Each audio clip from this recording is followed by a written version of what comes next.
We have an important development in breast cancer surgery tonight. A new device can now help to tell whether a lumpectomy has actually removed all of the tumor. CBS 2's Dr. Max Gomez says it may help to reverse a disturbing trend toward mastectomies in this country. Doc. That's right, Maurice and Christine. You know, one of the biggest advances in breast cancer surgery in decades was proving that a lumpectomy plus radiation was just as good as a radical mastectomy at controlling early-stage breast cancer.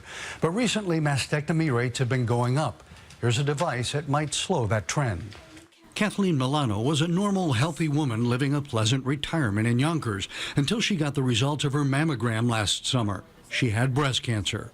I wanted a mastectomy. I just thought if it's gone, the cancer will be gone and it'll never come back. But her surgeon, Dr. Freya Schnabel, explained instead of a mastectomy, Milano could have breast-conserving surgery, what's commonly called a lumpectomy. Much less invasive and disfiguring, but lumpectomy does have a downside.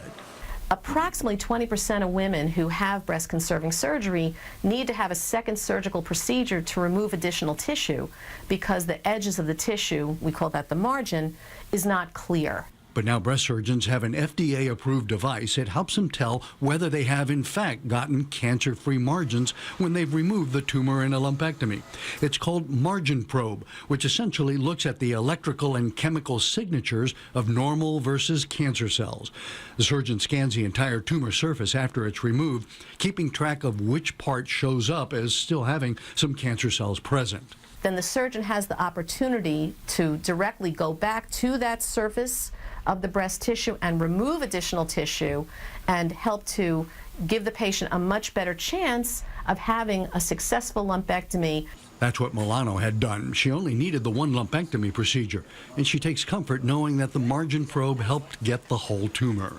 Make sure no cancer was left behind, no cancer cells were left behind. So absolutely, it does make you feel much more comfortable. Now, Milano did have a trace of cancer in one of her lymph nodes, so she received 6 weeks of radiation therapy, which is needed in any case to make sure a lumpectomy is as effective as a mastectomy. And guys, sometimes a mastectomy is still the right decision, but this helps with the lumpectomy part. Maurice, Christine?